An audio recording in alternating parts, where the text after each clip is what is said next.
I'm Rachael, I'm 27, and I was born with a congenital heart defect called tricuspid atresia. So I was born with tricuspid atresia, which is essentially when your heart is forming in the womb, your tricuspid valve doesn't fully form, which means that when I was born, beautiful baby girl, they cut the placenta and I went blue because there was no ability to get oxygen to the rest of my body through my heart. So I was born in Dubbo Hospital, Dubbo represent, was flown to Sydney Westmead Children's and spent the time there with my dad until my mum had at least a day to kind of recover from her C-section to come and join us. I was operated on only at 24 hours old, and I have a scar on my back from that operation, and what that was a shunt or kind of a replacement valve which enables my heart to function as an able-bodied person. They expected me to kind of outgrow that at about 5 years old. I was always told that I'd be really small, I'd be really quiet, I wouldn't eat that much, I'm really loud, I eat a lot, and I grew really big very quickly. So at 5, I outgrew that shunt. And the thing with a lot of congenital heart defects is that they're incurable. So we either have medical interventions like medicine or surgery, depending on how severe things are. So at 2 years old, I started to get really bad symptoms again. I would turn blue, I got really sick, and my parents, who were travelling between where I grew up, Gilgandra, in central West New South Wales, to Sydney quite regularly for appointments. They took me to an appointment and they got the news that I needed to have open heart surgery and I needed a procedure that's called the Fontan procedure, which is pretty common for my particular condition, tricuspid atresia, and also for congenital heart defects. And what the Fontan is, it's essentially a bypass through your heart, so you only use one half of your heart. And you do often have to go on blood thinners to make your blood thin enough to get through your veins. So your heart doesn't really operate like a muscle anymore. It's kind of gravity that pushes your blood through your lungs and the rest of your body. So at 2, I had open heart surgery.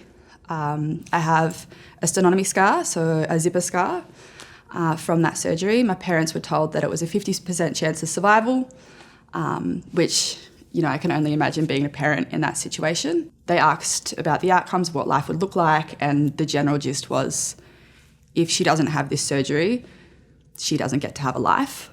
So that's really confronting. But we did it. It went really well. I am very, very proud owner of a Fontan heart. But living with a Fontan heart, as I said, CHDs aren't curable. The Fontan procedure is what is clinically described as a palliative procedure, which means that it doesn't cure it. It'll never cure it. It just makes the symptoms less aggressive. So because of the way that my heart is structured now, I get a lot of backflow through my valves, which means that there's impacts on my liver, on my kidneys, on so many other organs in my body. I have really complex reproductive health, a lot of conversations around family planning and what that looks like when you have a heart condition, whether you can carry to term, whether natural delivery is appropriate, if I can have kids at all. It's all really complex and there's a lot of question marks kind of around everything in my life. We have a really high rate of ADHD and neurocognitive development issues in our community as well, and really severe mental health issues, PTSD. So we live with a lot with these kind of conditions. But that is, I guess, having my Fontan heart means that I can live my life. And I love my life, and if this is the price of it, then that is what it is. There have been moments, like my entire life, where people have dismissed who I am in terms of my health condition.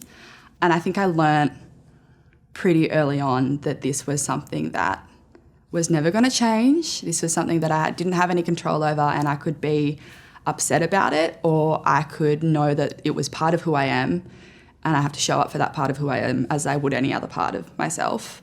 So, I learnt so much advocacy from my parents, and they always instilled in me that kind of knowing that it's my body, I know it best, and I fight for it. I have the privilege of looking able-bodied as well, which makes it complex to exist in spaces.